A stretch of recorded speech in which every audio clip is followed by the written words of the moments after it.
Capítulo 15. Desarrollo de las contradicciones internas de la ley. 1. Generalidades.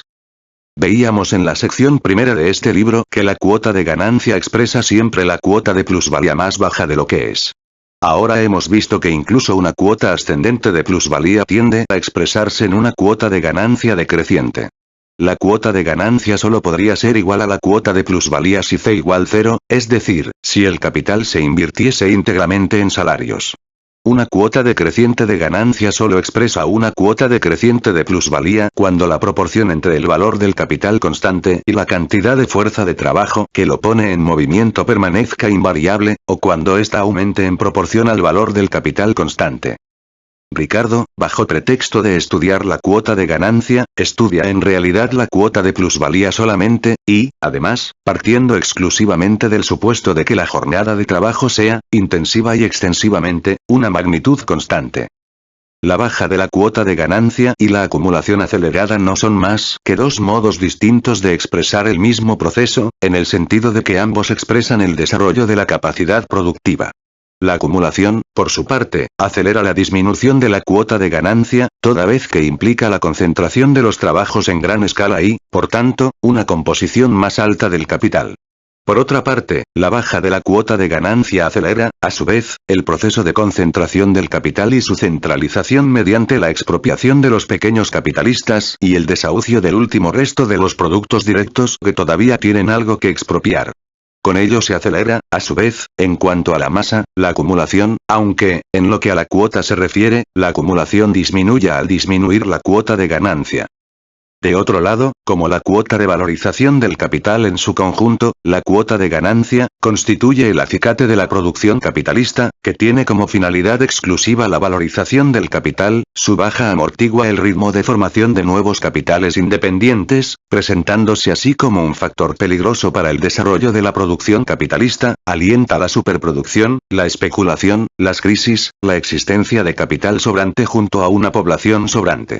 Por consiguiente, los economistas que, como Ricardo, consideran el régimen capitalista de producción como el régimen absoluto, advierten al llegar aquí que este régimen de producción se pone una traba a sí mismo y no atribuyen esta traba a la producción misma, sino a la naturaleza, en la teoría de la renta. Pero lo importante de su horror a la cuota decreciente de ganancia es la sensación de que el régimen de producción capitalista tropieza en el desarrollo de las fuerzas productivas con un obstáculo que no guarda la menor relación con la producción de la riqueza en cuanto tal. Este peculiar obstáculo acredita precisamente la limitación y el carácter puramente histórico, transitorio, del régimen capitalista de producción. Atestigua que no se trata de un régimen absoluto de producción de riqueza, sino que, lejos de ello, choca al llegar a cierta etapa con su propio desarrollo ulterior. Es cierto que Ricardo y su escuela solo se fijan en la ganancia industrial, en la que se haya incluido el interés.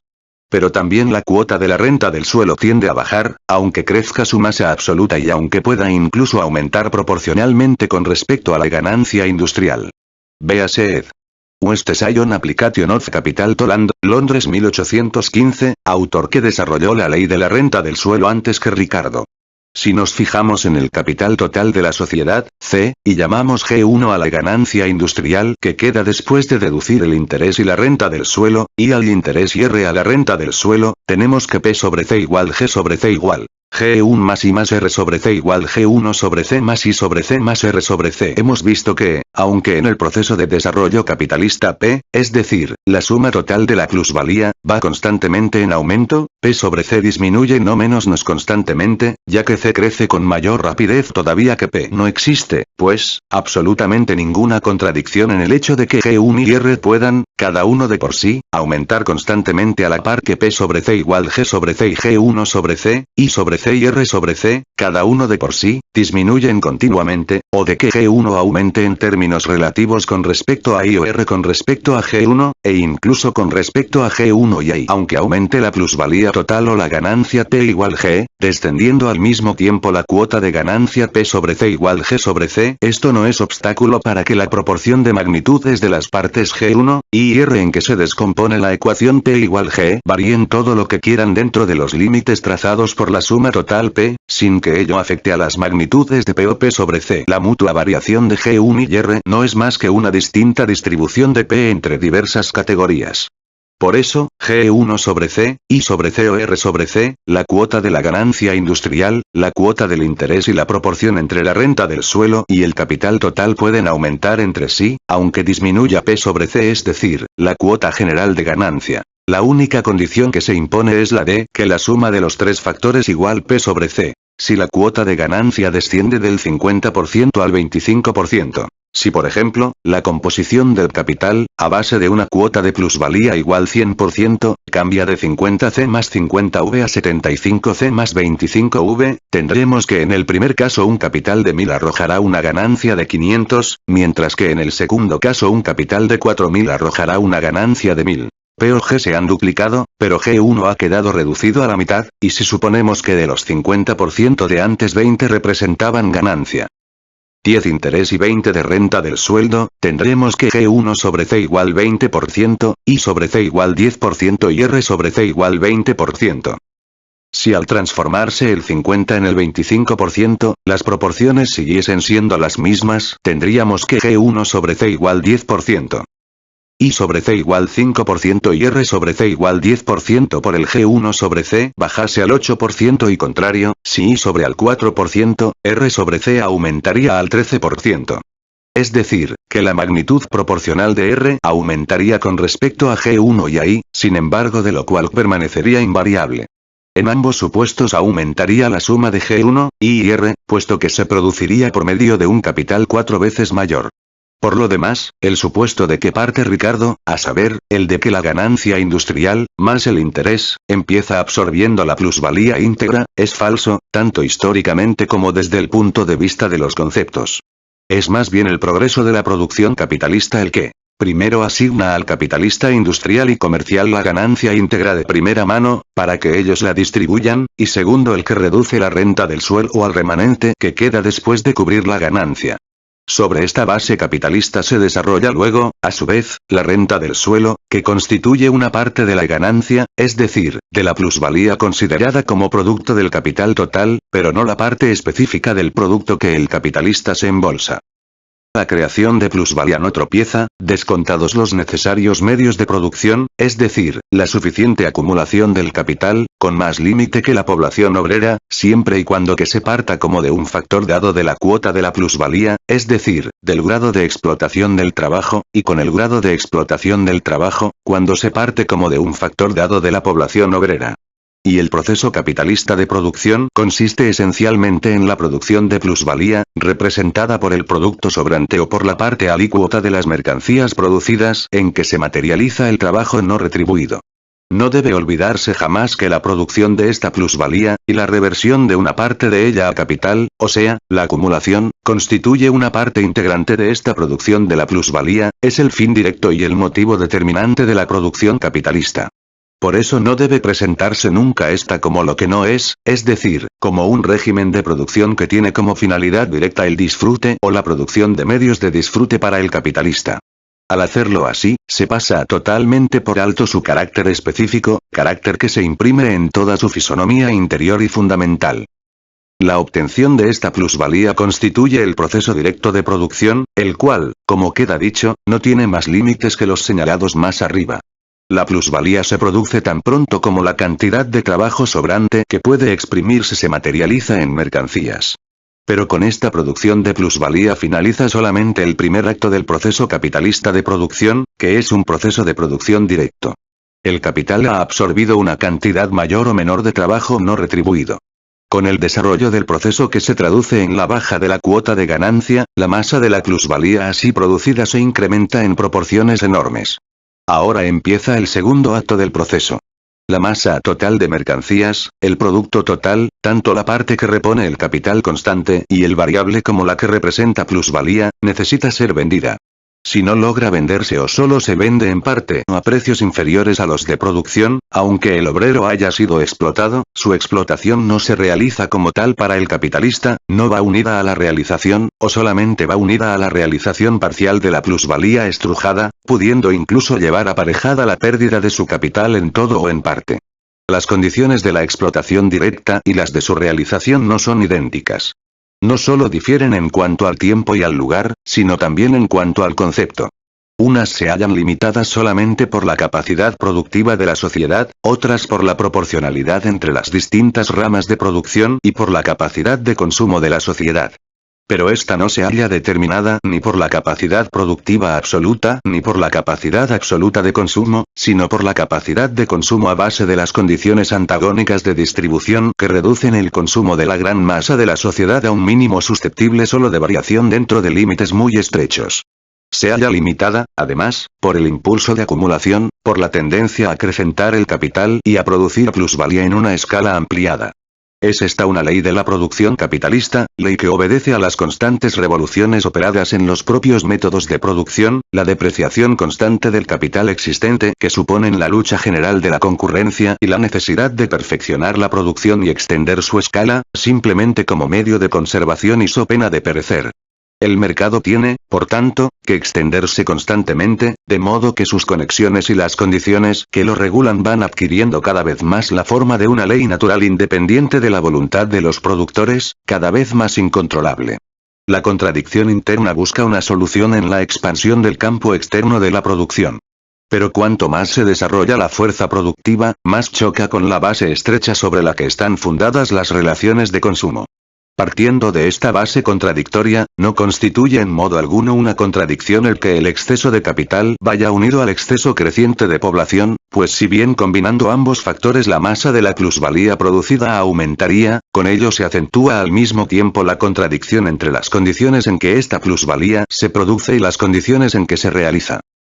Partiendo de una cuota de plusvalía dada, la masa de la ganancia depende siempre de la magnitud del capital invertido. Pero la acumulación se determina luego por la parte de esta masa que vuelve a convertirse en capital. Pero esta parte, por ser igual a la ganancia menos la renta consumida por el capitalista, no solo dependerá del valor de esta masa, sino también de la baratura de las mercancías que el capitalista puede comprar con ella, de las mercancías destinadas en parte a su consumo, a su renta, y en parte a su capital constante. El salario, aquí, se presupone como un factor dado. La masa del capital que el obrero pone en movimiento y cuyo valor repone con su trabajo y hace reaparecer en el producto es absolutamente distinto del valor que añade. Si la masa del capital igual 1000 y el trabajo añadido igual 100, el capital reproducido será igual 1100. Si la masa igual 100 y el trabajo añadido igual 20, el capital reproducido igual 120. La cuota de ganancia será, en el primer caso igual 10% y en el segundo igual 20%. Y, sin embargo, los 100 permiten acumular más que los 20. De este modo, el flujo del capital, prescindiendo de su depreciación mediante el aumento de la capacidad productiva, o su acumulación, se desarrolla en proporción al peso que ya tiene y no en proporción a la cuantía de la cuota de ganancia. Una cuota alta de ganancia, siempre y cuando que se base en una cuota alta de plusvalía, puede darse cuando la jornada de trabajo sea muy larga, aunque el trabajo sea improductivo, puede darse, porque las necesidades del obrero son muy reducidas y, por tanto, el salario muy pequeño, aunque sea improductivo el trabajo. A lo reducido del salario corresponderá la falta de energías del obrero. En este caso, el capital, a pesar de la elevada cuota de ganancia, se acumula lentamente. La población permanece estacionaria y el tiempo de trabajo que cuesta el producto es grande, a pesar de ser el salario abonado al obrero. La cuota de ganancia disminuye, no porque el obrero sea menos explotado, sino porque se emplea menos trabajo en proporción al capital invertido. Si, como hemos visto, la cuota decreciente de ganancia coincide con el aumento de la masa de ganancia, el capitalista se apropiará en la categoría del capital una parte mayor del producto anual del trabajo, como reposición del capital consumido, y una parte menor en la categoría de la ganancia. De aquí la fantasía del cura Chalmers de que cuanto menor es la masa del producto anual que los capitalistas invierten como capital, mayores son las ganancias que se embolsan. Debiendo tenerse en cuenta que la Iglesia anglicana les ayuda en esto, velando por el consumo y no por la capitalización de una gran parte del producto sobrante. El cura confunde aquí la causa con el efecto. Por lo demás, la masa de la ganancia, aunque la cuota sea menor, aumenta, indudablemente, con la magnitud del capital invertido. Pero esto condiciona, al mismo tiempo, la concentración del capital, puesto que ahora las condiciones de producción exigen empleo de capital en masa. y condiciona al mismo tiempo su centralización, es decir, la absorción de los pequeños por los grandes capitalistas y la eliminación de los primeros por los segundos. Es, simplemente, el divorcio elevado a la segunda potencia de las condiciones de trabajo con respecto a los productores, entre los que se cuentan todavía estos pequeños capitalistas, puesto que el trabajo propio desempeña aún, aquí, cierto papel. El trabajo desplegado por el capitalista se hallan siempre, en efecto, en razón inversa a la magnitud de su capital, es decir, al grado en que es tal capitalista. Este divorcio de las condiciones de trabajo, de un lado, y de otro los productores, es precisamente el que crea el concepto del capital, que aparece con la acumulación originaria, libro 1, capitán 24, que luego se presenta como proceso constante en la acumulación y concentración del capital y que aquí se traduce, por fin, en la centralización de los capitales ya existentes en pocas manos y en la descapitalización, fenómeno en que ahora se convierte la expropiación, de muchos capitalistas. Este proceso no tardaría en llevar a la producción capitalista a la hecatombe, si no existiesen otras tendencias contrarias que actúan constantemente en un sentido descentralizador al lado de esta fuerza centrípeta. 2. Conflicto entre la expansión de la producción y la valorización. El desarrollo de la capacidad social productiva del trabajo se manifiesta de dos modos. En primer lugar, en la magnitud de las fuerzas productivas ya creadas en el volumen de las condiciones de producción, ya se trate de su valor o de su cantidad, en que la nueva producción se desarrolla y en la magnitud absoluta del capital productivo ya acumulado. En segundo lugar, en la relativa pequeñez del capital invertido en salarios, comparado con el capital total, es decir, en la relativa pequeñez del trabajo vivo necesario para la reproducción y valorización de un capital dado, para la producción en masa. Lo cual supone, a su vez, la concentración del capital. Con respecto a la fuerza de trabajo empleada, se revela también de dos modos el desarrollo de la capacidad productiva. De un lado, en el aumento del trabajo sobrante, es decir, en la reducción del tiempo de trabajo necesario que es indispensable para la reproducción de la fuerza de trabajo. De otro lado, en la disminución de la cantidad de fuerza de trabajo, número de obreros, empleada para poner en movimiento un capital dado. Estos dos movimientos no solo discurren paralelamente, sino que además se condicionan entre sí, pues son fenómenos en los que se manifiesta la misma ley. Pero actúan en sentido opuesto sobre la cuota de ganancia. La masa total de la ganancia equivale a la masa de ganancia de la plusvalía. La cuota de ganancia igual P sobre C igual plusvalía sobre capital total invertido. En cambio, la plusvalía, considerada en su totalidad, se determina, en primer lugar, por su cuota y, en segundo lugar por la masa del trabajo simultáneamente empleado a base de esta cuota o, lo que es lo mismo, por la magnitud del capital variable. En un sentido aumenta uno de los factores, la cuota de plusvalía. En el otro sentido, disminuye, en términos relativos o absolutos, el otro factor, el número de obreros. En la medida en que el desarrollo de las fuerzas productivas disminuye la parte retribuida del trabajo empleado, hace que aumente la plusvalía, puesto que aumenta su cuota. En cambio, en la medida en que disminuye la masa total del trabajo puesto en movimiento por un capital dado, disminuye el factor del número por el que se multiplica la cuota de plusvalía para obtener su masa. Dos obreros trabajando 12 horas diarias no pueden suministrar la misma masa de plusvalía que 24 que trabajen 2 horas diarias cada uno solamente, aun cuando pudiesen vivir del aire y no tuviesen, por tanto, que trabajar un solo minuto para ellos. Por consiguiente, en este respecto la compensación del menor número de obreros por el aumento del grado de explotación del trabajo tropieza con ciertos límites insuperables. Puede, por tanto, entorpecer la baja de la cuota de ganancia, pero no anularla. La cuota de plusvalía disminuye, pues, a medida que se desarrolla el régimen capitalista de producción, mientras que su masa aumenta conforme aumenta la masa del capital empleado. Partiendo de una cuota dada, la masa absoluta en que aumenta el capital dependerá de su magnitud presente. Pero, por otra parte, partiendo de una magnitud dada, la proporción en que aumente la cuota de su aumento, dependerá de la cuota de ganancia. El aumento de la capacidad productiva, que, además, como queda dicho, se desarrolla siempre paralelamente a la depreciación del capital existente, solo puede hacer que aumente directamente la magnitud del capital cuando, elevando la cuota de ganancia, aumenta la parte de valor del producto anual que vuelve a convertirse en capital. En lo que a la capacidad productiva del trabajo se refiere, eso solo puede suceder, ya que esta capacidad productiva no guarda ninguna relación directa con el valor del capital existente, cuando de este modo aumenta la plusvalía relativa o disminuye el valor del capital constante, es decir, cuando se abaratan las mercancías que entran, bien en la reproducción de la fuerza de trabajo, bien en los elementos del capital constante. Pero ambas cosas implican la depreciación del capital existente y ambas cosas discurren paralelamente a la disminución del capital variable con respecto al capital constante. Ambas cosas condicionan la disminución de la cuota de ganancia y ambas cosas la amortiguan. Además, en la medida en que el aumento de la cuota de ganancia se traduce en el aumento de la demanda de trabajo, influye en el aumento de la población obrera y, por tanto, de la materia cuya sola explotación da al capital su verdadera naturaleza de capital. Pero, indirectamente, el desarrollo de la capacidad productiva del trabajo contribuye al aumento del valor capital existente, ya que aumenta la masa y la variedad de los valores de uso en que se materializa el mismo valor de cambio y que constituyen el substrato material, los elementos objetivos del capital, los objetos materiales que forman directamente el capital constante, e indirectamente al menos el capital variable. Con el mismo capital y el mismo trabajo se adquieren más objetos que, independientemente de su valor de cambio, pueden convertirse en capital. Objetos que pueden servir para absorber trabajo adicional y, por tanto, trabajo adicional sobrante, creando de este modo capital adicional. La masa de trabajo de que el capital puede disponer no depende de su valor, sino de la masa de materias primas y materias auxiliares, de la maquinaria y los elementos del capital fijo, de los medios de subsistencia que forman ese capital, cualquiera que su valor sea. Al crecer de este modo la masa del trabajo empleado, incluyendo por tanto el trabajo sobrante, crece también el valor del capital reproducido y de la plusvalía nueva a él incorporada.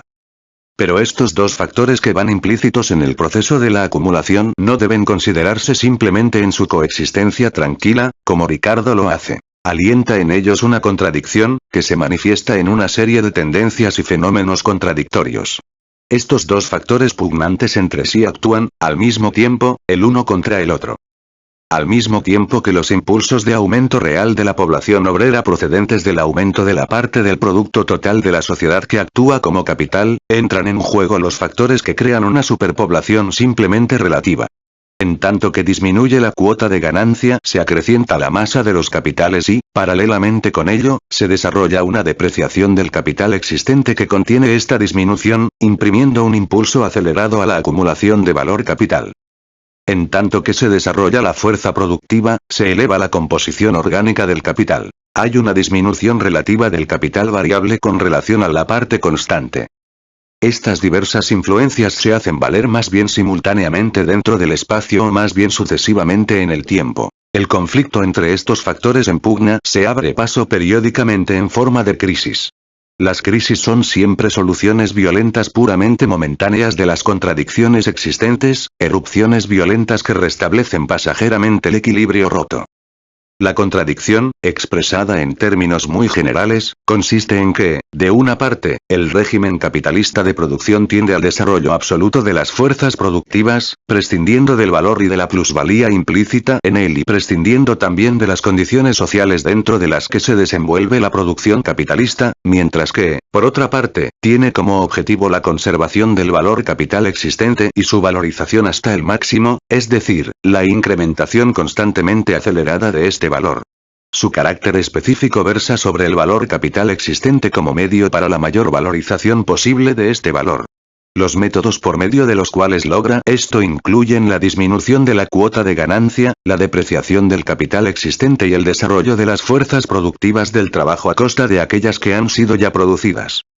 La depreciación periódica del capital existente, que constituye un medio inmanente al régimen capitalista de producción, encaminado a contener el descenso de la cuota de ganancia y a acelerar la acumulación del valor capital mediante la creación de capital nuevo, viene a perturbar las condiciones dadas en que se desarrolla el proceso de circulación y reproducción del capital, y va, por tanto, acompañado de súbitas paralizaciones y crisis del proceso de producción. El descenso relativo del capital variable con respecto al constante, paralelo al desarrollo de las fuerzas productivas, sirve de acicate al crecimiento de la población obrera, creando constantemente una superpoblación artificial. La acumulación del capital, considerada en cuanto al valor, es amortiguada por la cuota decreciente de ganancia para acelerar más aún la acumulación del valor de uso, mientras que ésta imprime, a su vez, nuevo impulso a la acumulación, considerada en cuanto al valor.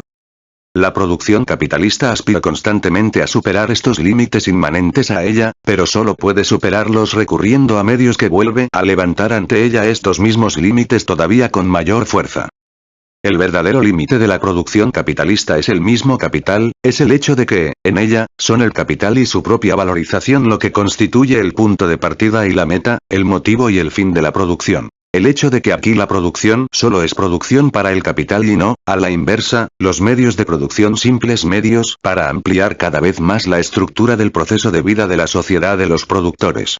De aquí que los límites dentro de los cuales tiene que moverse la conservación y valorización del valor capital, la cual descansa en la expropiación y depauperación de las grandes masas de los productores, choquen constantemente con los métodos de producción que el capital se ve obligado a emplear para conseguir sus fines y que tienden al aumento ilimitado de la producción, a la producción por la producción misma, al desarrollo incondicional de las fuerzas sociales productivas del trabajo. El medio empleado, desarrollo incondicional de las fuerzas sociales productivas, choca constantemente con el fin perseguido, que es un fin limitado, la valorización del capital existente. Por consiguiente, si el régimen capitalista de producción constituye un medio histórico para desarrollar la capacidad productiva material y crear el mercado mundial correspondiente, envuelve al propio tiempo una contradicción constante entre esta misión histórica y las condiciones sociales de producción propias de este régimen. 3. Exceso de capital y exceso de población. Al disminuir la cuota de ganancia, aumenta el mínimo de capital que cada capitalista necesita manejar para poder dar un empleo a su trabajo. Es decir, tanto para su explotación en general como para que el tiempo de trabajo empleado sea precisamente el tiempo de trabajo necesario para la producción de las mercancías, para que no exceda de la media del tiempo de trabajo socialmente necesario para su producción. Y, al mismo tiempo, un capital grande con una cuota de ganancia pequeña acumula más rápidamente que un capital pequeño con una cuota de ganancia grande. Y esta creciente concentración provoca, a su vez, al llegar a un cierto nivel, un nuevo descenso de la cuota de ganancia. La masa de los pequeños capitales desperdigados se ve empujada de este modo a los caminos de la aventura. Especulación, combinaciones turbias a base de crédito, manejos especulativos con acciones, crisis. La llamada plétora de capital se refiere siempre, esencialmente, a la plétora del capital en el que la baja de la cuota de ganancia no se ve compensada por su masa, y estos son siempre los exponentes del capital recientes, de nueva creación, o a la plétora que estos capitales incapaces de desarrollar una acción propia ponen, en forma de crédito, a disposición de los dirigentes de las grandes ramas comerciales. Esta plétora de capital responde a las mismas causas que provocan una superpoblación relativa y constituye, por tanto, un fenómeno complementario de esta, aunque se mueven en polos contrarios. Uno, el del capital ocioso y otro el de la población obrera desocupada. La superproducción de capital, no de mercancías sueltas, aunque la superproducción de capital implique siempre superproducción de mercancías, no indica, por tanto, otra cosa que superacumulación de capital.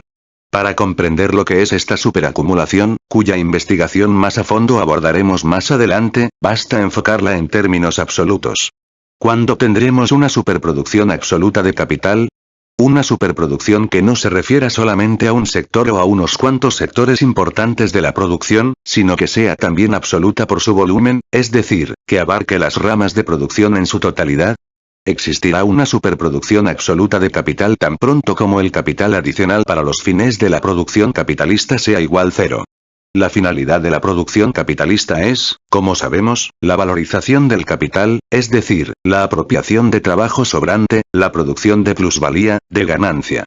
Por consiguiente, tan pronto como el capital aumentase en tales proporciones con respecto a la población obrera que ya no fuese posible ni extender el tiempo absoluto de trabajo rendido por esta población, ni ampliar el tiempo relativo de trabajo sobrante, por lo demás, lo segundo no sería factible en el caso de que la demanda de trabajo fuese igualmente fuerte, o sea en que predominase la tendencia al aumento de los salarios, es decir, tan pronto como el capital acrecentado solo produjese la misma masa de plusvalía o incluso menos que antes de su aumento, se presentaría una superproducción absoluta de capital. Es decir, el capital acrecentado C más C no produciría más ganancia, sino incluso, tal vez, menos, que el capital C antes de acrecentarse con C. En ambos casos se produciría también una fuerte y súbita baja de la cuota general de ganancia, pero esta vez por razón de un cambio operado en la composición del capital que no se debe al desarrollo de la capacidad productiva, sino a un alza del valor del dinero del capital variable, a consecuencia de la subida de salarios, y al correspondiente descenso en la relación del trabajo sobrante con el trabajo necesario. En la práctica las cosas se presentarían de tal modo, que una parte del capital quedaría total o parcialmente ociosa, pues para poder valorizarse de algún modo tendría que desalojar de su posición a un capital ya en funciones, y la otra parte se valorizaría a una cuota más baja de ganancia por efecto de la presión del capital ocioso u ocupado solo a medias. Y, desde este punto de vista, sería indiferente que una parte del capital adicional viniese a sustituir al capital antiguo, pasando con ello, a ocupar un puesto entre el capital adicional. A pesar de ello, siempre tendríamos, de una parte, la suma de capital antigua y de otra parte la suma adicional. La baja de la cuota de ganancia iría acompañada aquí por una disminución absoluta de la masa de ganancia, puesto que, según los supuestos de que partimos, la masa de la fuerza de trabajo empleada no aumenta, ni crece tampoco la cuota de plusvalía, por lo cual no puede crecer tampoco la masa de esta. Y la masa reducida de ganancia tendría que calcularse a base de un capital total acrecentado. Pero, aun suponiendo que el capital activo siguiese valorizándose a base de la antigua cuota de ganancia y que, por tanto, la masa de ganancia siguiese siendo la misma, se calcularía a pesar de todo a base de un capital total acrecentado, lo cual implica también un descenso de la cuota de ganancia.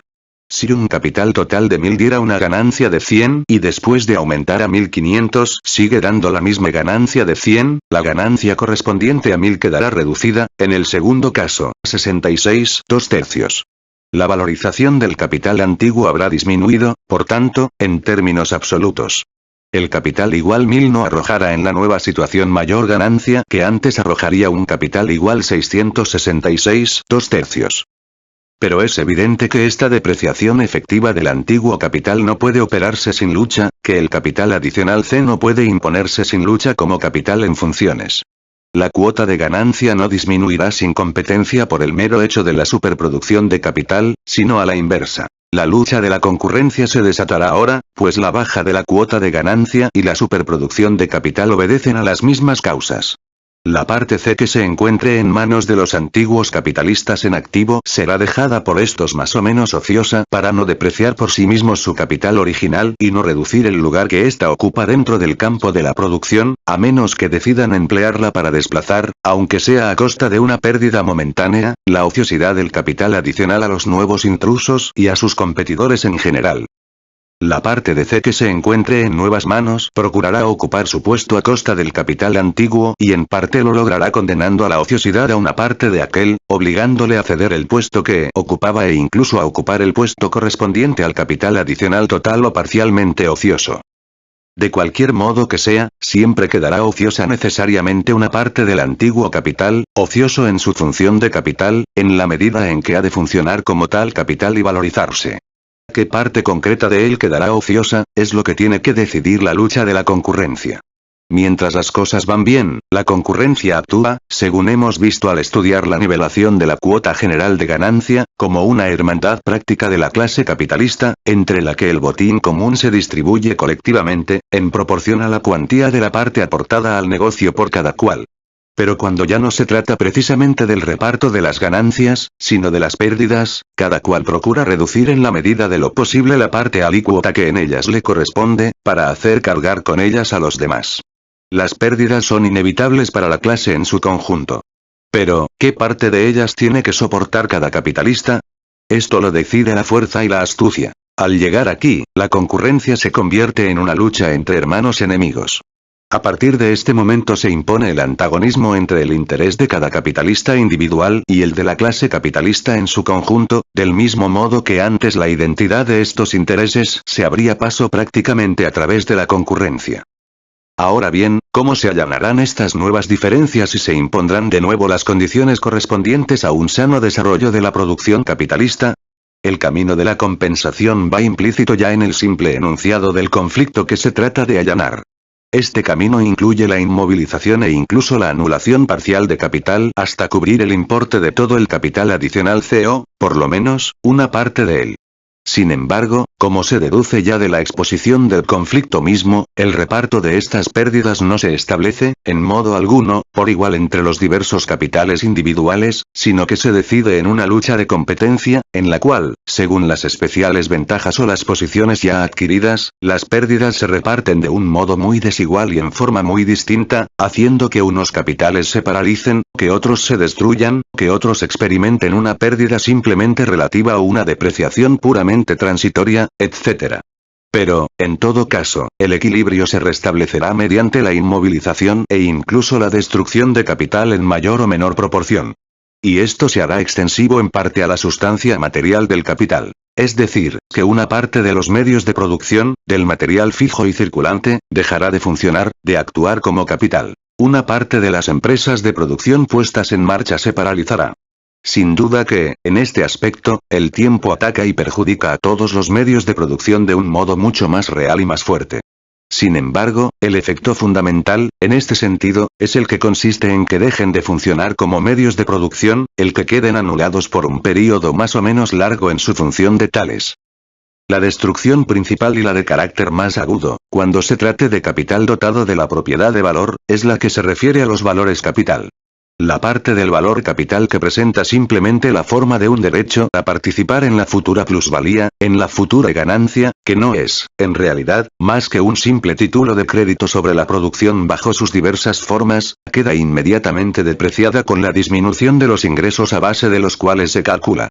Una parte del oro y la plata en especies queda congelada, no funciona como capital. Una parte de las mercancías que figuran en el mercado solo puede efectuar su proceso de circulación y reproducción mediante una contracción enorme de sus precios, es decir, mediante la depreciación del capital que representa.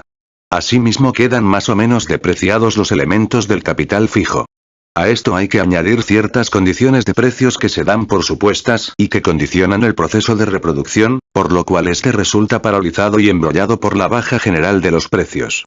Esta perturbación y paralización afecta la función del dinero como medio de pago, función que se desarrolla a la par que el capital y que se basa en aquellas condiciones de los precios de cuyo supuesto se parte, interrumpe en 100 lugares distintos la cadena de las obligaciones de pago en determinados plazos, se agudiza todavía más por la consiguiente bancarrota del sistema de crédito que se desarrolla simultáneamente con el capital y conduce de este modo a agudas y violentas crisis, a súbitas y profundas depreciaciones y a una perturbación y paralización reales del proceso de reproducción, que determinan el consiguiente descenso de esta. Pero, al mismo tiempo, entrarán en juego otros factores. La paralización de la producción dejará ociosa a una parte de la clase obrera y, con ello, la parte que trabaja se verá colocada en condiciones en que no tendrá más remedio que acceder a una baja de salarios, incluso por debajo del nivel medio. Operación esta que tiene para el capital exactamente los mismos efectos que si, manteniendo el nivel medio de los salarios, aumentase la plusvalía relativa o absoluta. Las épocas de prosperidad favorecen los matrimonios entre obreros y contrarrestan el decrecimiento de su descendencia, circunstancias estas que, aunque puedan entrañar un aumento real de población, no implican, ni mucho menos, un aumento de la población que realmente trabaja pero que, en la relación entre los obreros y el capital, surten exactamente los mismos efectos que si aumentase el número de obreros en activo. La baja de los precios y la lucha de la competencia sirven, además, de estímulo a cada capitalista para aumentar el valor individual de su producto total por encima de su valor general mediante el empleo de nuevas máquinas, de nuevos métodos de trabajo perfeccionados y de nuevas combinaciones, es decir, haciendo que disminuya la proporción del capital variable con respecto al constante y dejando con ello sobrante a una parte de los obreros, en una palabra, creando una superpoblación artificial. Además, la depreciación de los elementos del capital constante será, a su vez, un factor que llevará implícita la elevación de la cuota de ganancia. La masa del capital constante empleado aumentará con relación al capital variable, pero el valor de esta masa podrá disminuir, a pesar de ello. La paralización de la producción así operada preparará una ampliación posterior de la producción dentro de los límites propios del capitalismo. De este modo, se reanudará de nuevo el círculo. Una parte del capital, depreciada por la paralización de su funcionamiento, recobrará su antiguo valor. Por lo demás, al extenderse las condiciones de producción, al ampliarse el mercado y al aumentar la capacidad productiva, se reanudará el mismo círculo vicioso de antes. Pero, aún bajo este supuesto extremo de que aquí partimos, la superproducción absoluta de capital no es ninguna superproducción absoluta en general, ninguna superproducción absoluta de medios de producción. Es simplemente, una superproducción de medios de producción en cuanto se destinan a funcionar como capital y, por tanto, en proporción a su valor, que es acrecentado con su masa, a incluir una valorización de este valor, a producir un valor adicional. Mas habrá, a pesar de todo, superproducción, porque el capital no se hallará en condiciones de explotar el trabajo en un grado de explotación condicionado por el desarrollo sano, normal del proceso de explotación capitalista, en un grado de explotación que acrecienta, por lo menos, la masa de la ganancia con la masa creciente del capital empleado. Que excluye, por tanto, el que la cuota de ganancia disminuya en la misma medida en que aumenta el capital o incluso el que la cuota de ganancia disminuya más rápidamente de lo que el capital aumenta. Superproducción de capital no significa nunca sino superproducción de medios de trabajo y de subsistencia, susceptibles de funcionar como capital, es decir, de ser empleados para explotar el trabajo hasta un cierto grado de explotación, ya que al descender este grado de explotación por debajo de cierto límite, se producen perturbaciones y paralizaciones del proceso de producción capitalista, crisis y destrucción de capital. No constituye ninguna contradicción el que esta superproducción de capital vaya acompañada de una superpoblación relativa más o menos grande. Los mismos factores que elevan la capacidad productiva del trabajo, que aumentan la masa de los productos mercancías, que extienden los mercados, que aceleran la acumulación de capital tanto en cuanto a la masa como en cuanto al valor, y que hacen bajar la cuota de ganancia, han creado y crean constantemente una superpoblación relativa, una superpoblación de obreros que el capital sobrante no emplea por el bajo grado de explotación del trabajo en que tendría que emplearlos o, al menos, por la baja cuota de ganancia que se obtendría con este grado de explotación.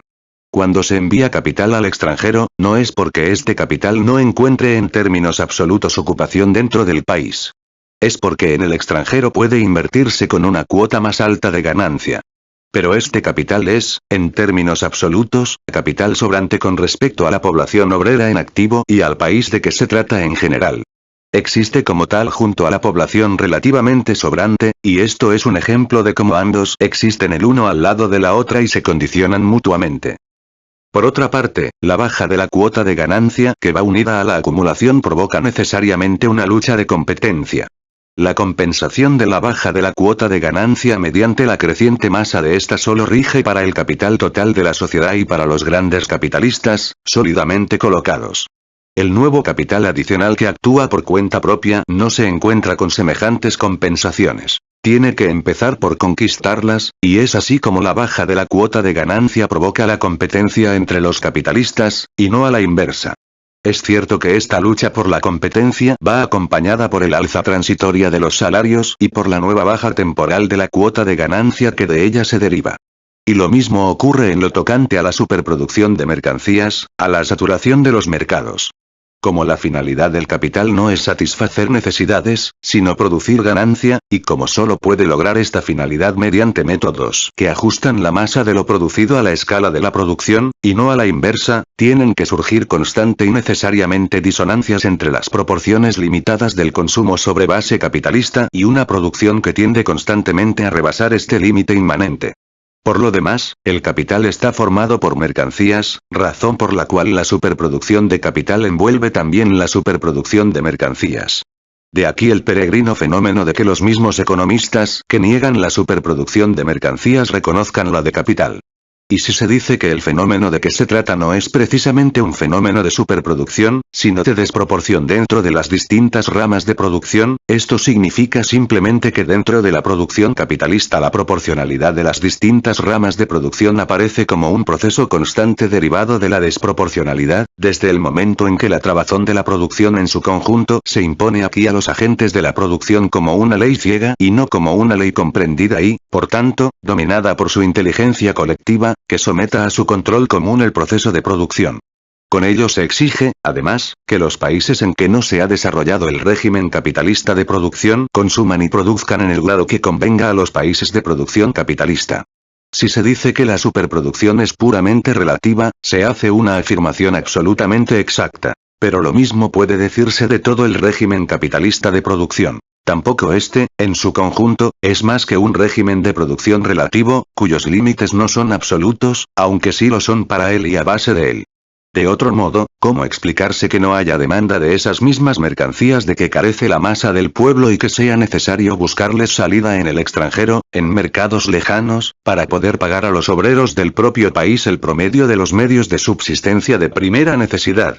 Porque solo dentro de esta trabazón específica, capitalista, adquiere el producto sobrante una forma en que su poseedor necesita que vuelva a convertirse para él en capital para poder ponerlo a disposición del consumo. Por último, si se afirma que los capitalistas solo tienen que cambiar entre sí y consumir mercancías, se pierde de vista el carácter de la producción capitalista en su conjunto y se olvida que lo fundamental para ella es la valorización del capital y no su consumo. En una palabra, todas las objeciones que hacen contra los fenómenos tangibles de la superproducción, fenómenos que no se preocupan en lo más mínimo de tales objeciones, tienden a sostener que los límites de la producción capitalista no son límites de la producción en general, ni por tanto de esta forma específica, capitalista de producción. Pero la contradicción inherente a este régimen de producción capitalista consiste precisamente en su tendencia a desarrollar de un modo absoluto las fuerzas productivas, tendencia que choca constantemente con las condiciones específicas de producción dentro de las que se mueve y tiene necesariamente que moverse el capital. No es que se produzcan demasiados medios de subsistencia en proporción a la población existente. Al revés. Lo que realmente ocurre es que se producen pocos para sostener decorosa y humanamente a la población. No es que se produzcan demasiados medios de producción para dar ocupación a la parte de la población capaz de trabajar. Al revés. En primer lugar, se produce una parte excesivamente grande de población que en realidad no se halla en condiciones de trabajar y que tiene que vivir de explotar el trabajo de otros o de trabajos que solo pueden considerarse como tales dentro de un mísero sistema de producción. En segundo lugar, no se producen bastantes medios de producción para que toda la población capaz de trabajar trabaje en las condiciones más productivas, es decir, para que su tiempo absoluto de trabajo se acorte por la masa y la efectividad del capital constante que durante ese tiempo de trabajo se emplea. Lo que sí ocurre es que se producen periódicamente demasiados medios de trabajo y demasiados medios de subsistencia para poder emplearlos como medios de explotación de los obreros a base de una determinada cuota de ganancia. Se producen demasiadas mercancías para poder realizar y convertir en nuevo capital, en las condiciones de distribución y de consumo trazadas por la producción capitalista, el valor y la plusvalía contenidos en ellas, es decir, para llevar a cabo este proceso sin explosiones constantemente reiteradas. No es que se produzca demasiada riqueza. Lo que ocurre es que se produce periódicamente demasiada riqueza bajo sus formas capitalistas antagónicas. El límite con que tropieza el régimen capitalista de producción se manifiesta en lo siguiente. Primero, en que el desarrollo de la capacidad productiva del trabajo engendra, con la baja de la cuota de ganancia, una ley que, al llegar a un cierto punto se opone del modo más hostil a su propio desarrollo y que, por tanto, tiene que ser constantemente superada por medio de crisis. Segundo, en que la apropiación de trabajo no retribuido y la proporción entre este trabajo no retribuido y el trabajo materializado en general o, dicho en términos capitalistas, en que la ganancia y la proporción entre esta ganancia y el capital empleado, es decir, un cierto nivel de la cuota de ganancia sobre la extensión o la restricción de la producción es lo que decide, no la proporción entre la producción y las necesidades sociales, sino entre la producción y las necesidades de los hombres socialmente progresivos. Por eso, tropieza con límites al llegar a un grado de expansión de la producción, que en otras condiciones sería, por el contrario, absolutamente insuficiente. Se paraliza, no donde lo exige la satisfacción de las necesidades, sino allí donde lo impone la producción y realización de la ganancia.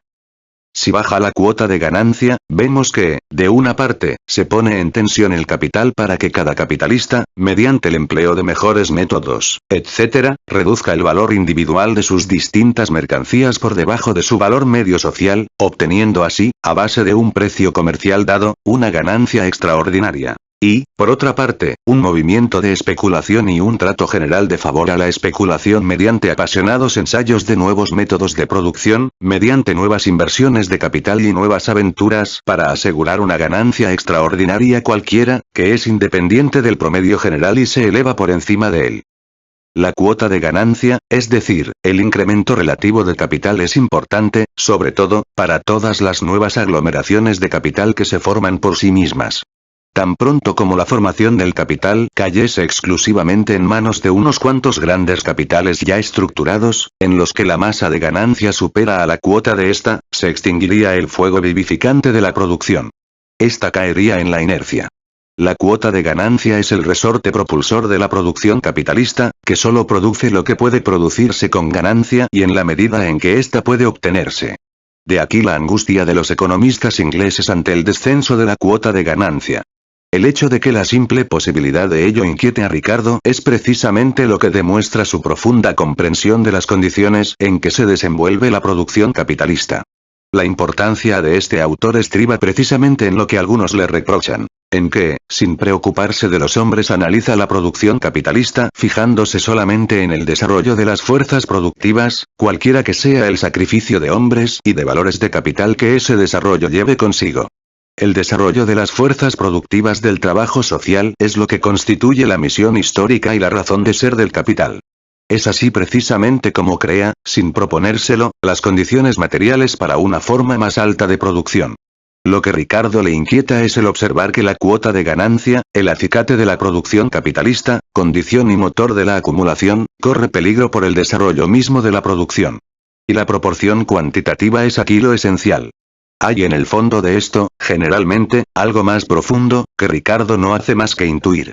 Se revela aquí de un modo puramente económico, es decir, desde el punto de vista burgués, dentro de los horizontes de la inteligencia capitalista, desde el punto de vista de la producción capitalista misma, su límite, su relatividad, el hecho de que este tipo de producción no es un régimen absoluto, sino un régimen puramente histórico, un sistema de producción que corresponde a una cierta época limitada de desarrollo de las condiciones materiales de producción. 4. Notas complementarias. Como el desarrollo de la capacidad productiva del trabajo es muy desigual en las diversas ramas industriales, no solo desigual en cuanto al grado, sino que muchas veces sigue direcciones opuestas, resulta que la masa de la ganancia media, igual plusvalía, tiene que ser necesariamente inferior a la cuantía que sería de esperar a juzgar por el desarrollo de la capacidad productiva de las ramas industriales más adelantadas. El hecho de que el desarrollo de la capacidad productiva en las distintas ramas industriales no solo presente muy diversas proporciones, sino que además siga con frecuencia direcciones opuestas no responde solamente a la anarquía de la competencia y a la peculiaridad del régimen burgués de producción. La productividad del trabajo se halla también sujeta a condiciones naturales que, con frecuencia, rinden menos a medida que aumenta la productividad, en la medida en que ésta depende de condiciones sociales. De aquí los dos movimientos contrapuestos que se advierten en estas distintas ramas, en unas de progreso y en otras de retroceso.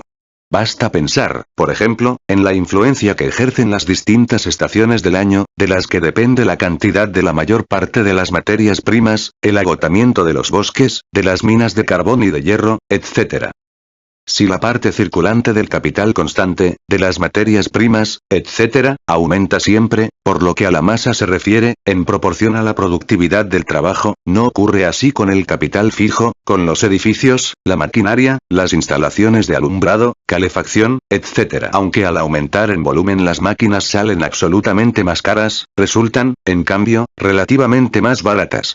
Si 5 obreros producen 10 veces más mercancías que antes, esto no quiere decir que se decuplique la inversión de capital fijo. Aunque el valor de esta parte del capital constante aumente al desarrollarse la capacidad productiva, no aumenta, ni mucho menos, en la misma proporción. Varias veces hemos señalado ya la diferencia que hay entre la proporción del capital constante con respecto al variable tal como se traduce en la baja de la cuota de ganancia y la misma proporción tal como, al desarrollarse la productividad del trabajo, se manifiesta en relación con cada mercancía y con su precio. El valor de la mercancía se determina por el tiempo total de trabajo, trabajo pretérito y trabajo vivo, que entra en ella. El aumento de la productividad del trabajo consiste precisamente en disminuir la parte del trabajo vivo y aumentar la del trabajo pretérito, pero de tal modo que disminuya la suma total del trabajo contenido en la mercancía, lo que implica la disminución del trabajo vivo en mayores proporciones que el trabajo pretérito.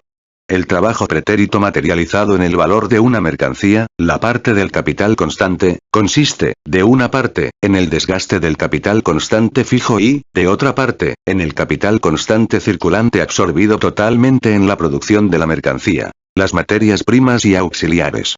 La parte de valor que brota de las materias primas y auxiliares tiene necesariamente que disminuir con el aumento de la productividad del trabajo, ya que esta productividad, en lo que a estas materias se refiere, se revela precisamente en el hecho de que disminuye su valor. En cambio, lo que caracteriza a la creciente productividad del trabajo es precisamente el hecho de que la parte fija del capital constante experimenta un fuerte aumento y también, por tanto, la parte de valor de la misma que se transfiere a las mercancías por medio del desgaste.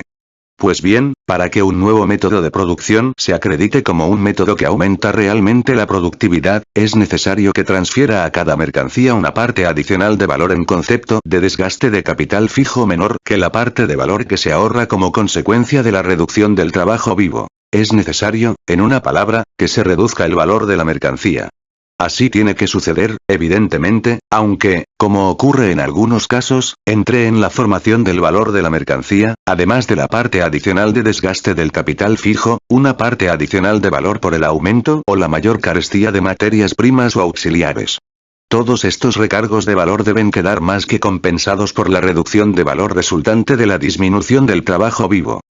Esta disminución de la cantidad total de trabajo absorbida por la mercancía constituye, pues, al parecer, la característica esencial de la mayor productividad de trabajo, independientemente de las condiciones sociales en que se produzca.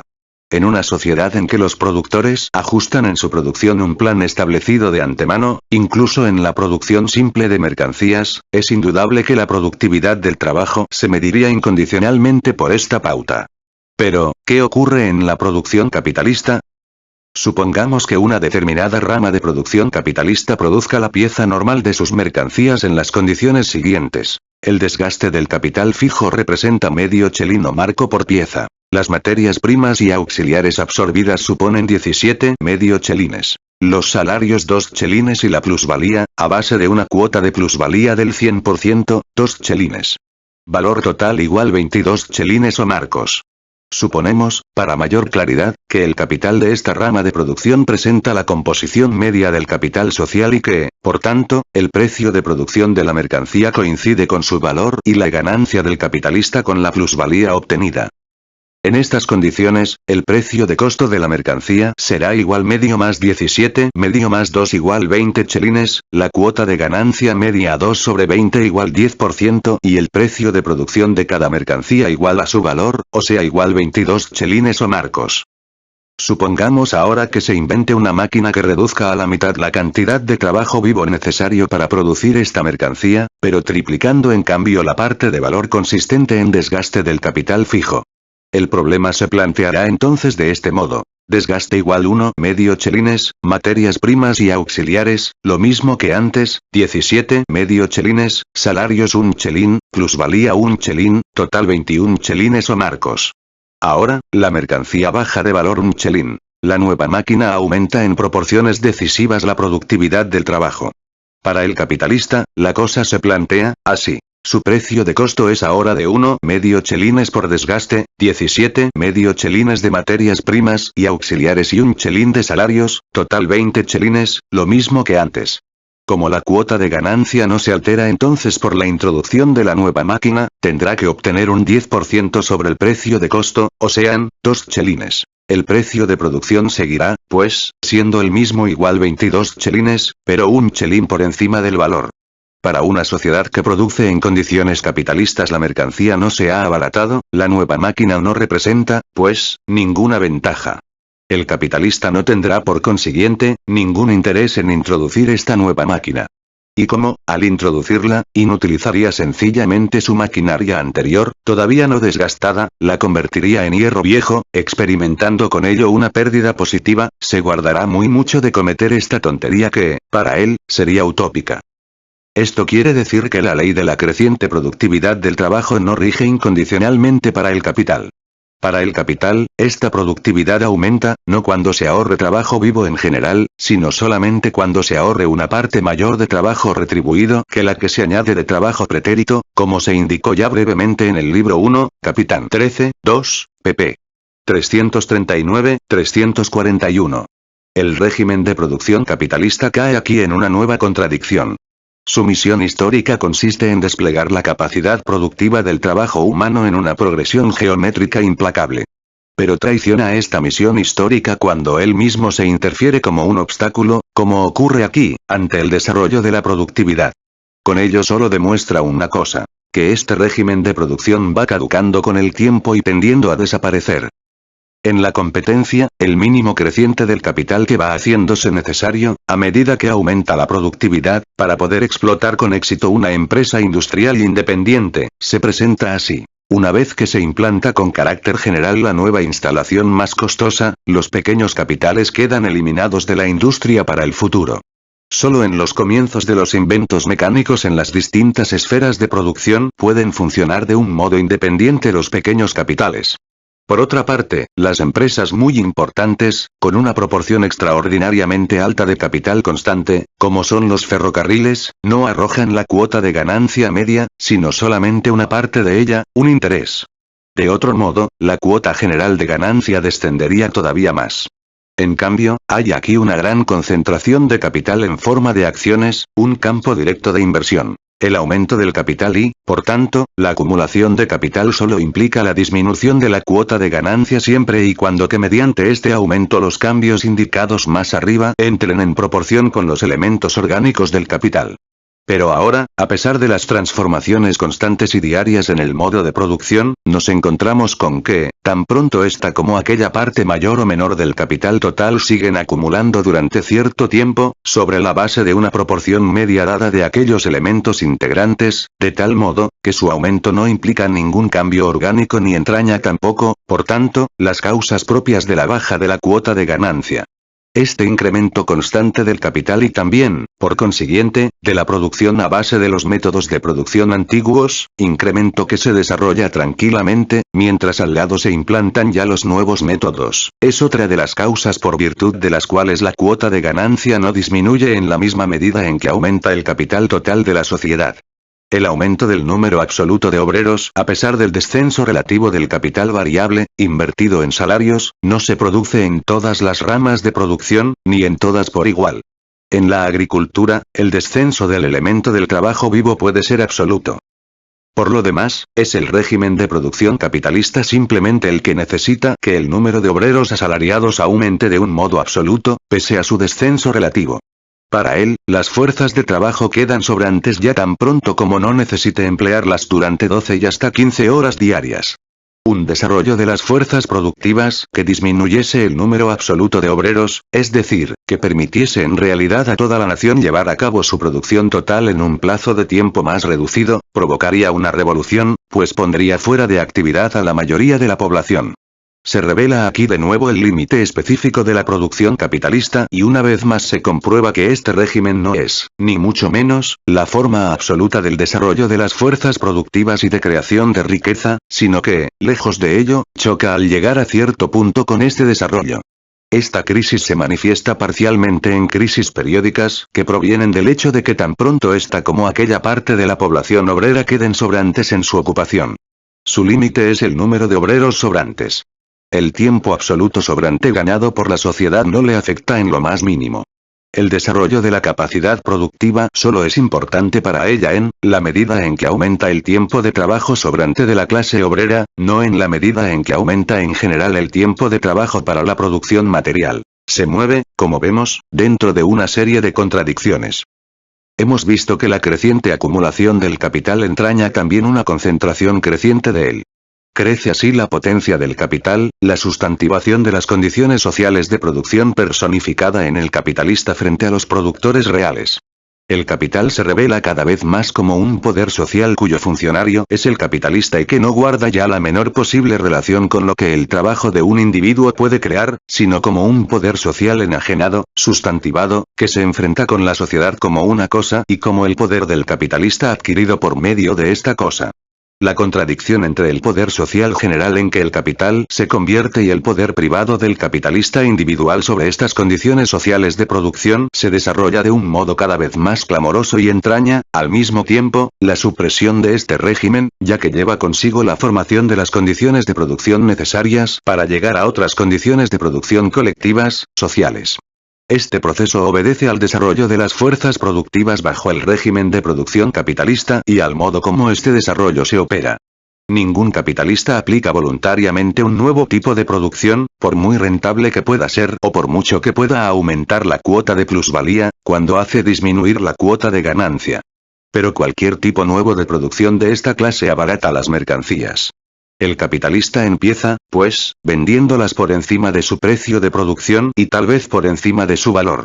Se embolsa la diferencia que queda entre su costo de producción y el precio comercial de las demás mercancías, producidas con un costo de producción más alto.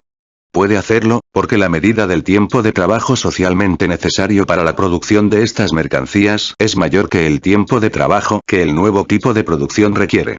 Su procedimiento de producción se halla por encima de la media de la producción social.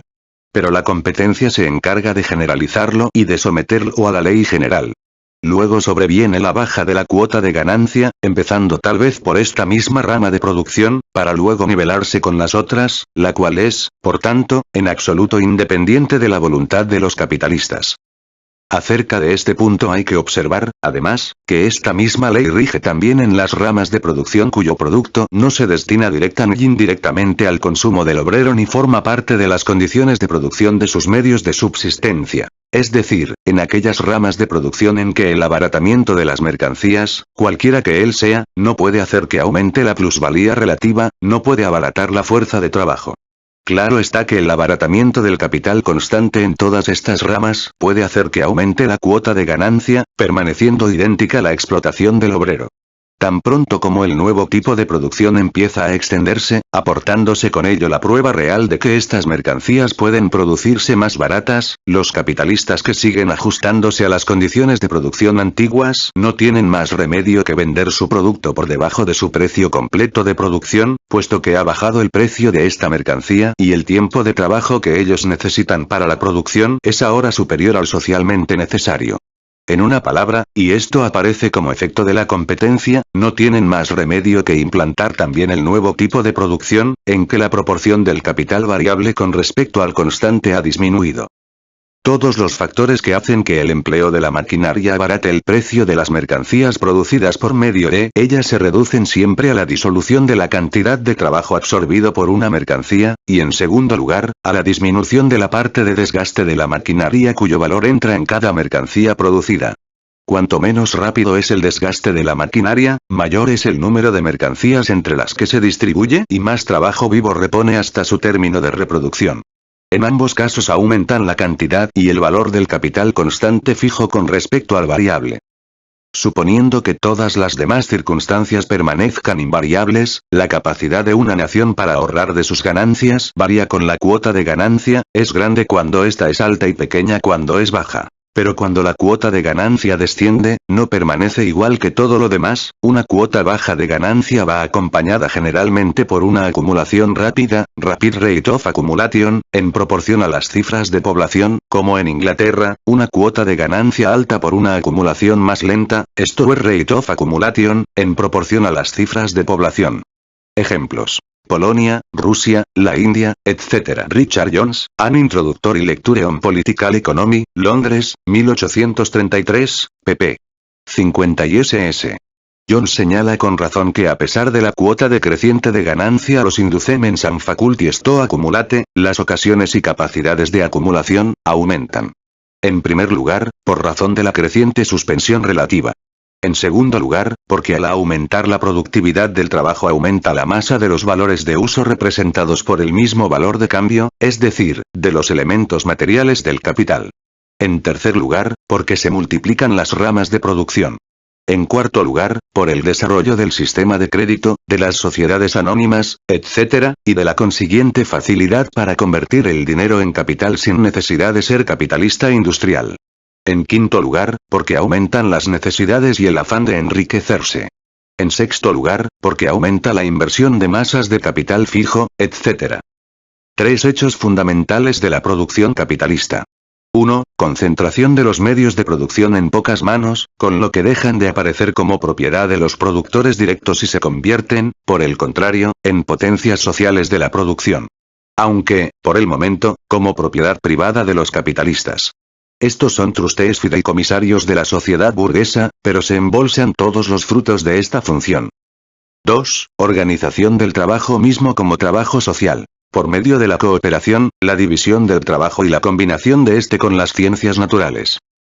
Tanto en uno como en otro aspecto, el régimen de producción capitalista suprime la propiedad privada y el trabajo privado, aunque bajo formas contradictorias. 3. Implantación del mercado mundial. La inmensa capacidad productiva, con relación a la población que se desarrolla dentro del régimen capitalista de producción, y aunque no en la misma proporción, el aumento de los valores capitales, no solo el de su substrato material, que aumentan mucho más rápidamente que la población, se halla en contradicción con la base cada vez más reducida, en proporción a la creciente riqueza, para la que esta inmensa capacidad productiva trabaja, y con el régimen de valorización de este capital cada vez mayor. De aquí las crisis.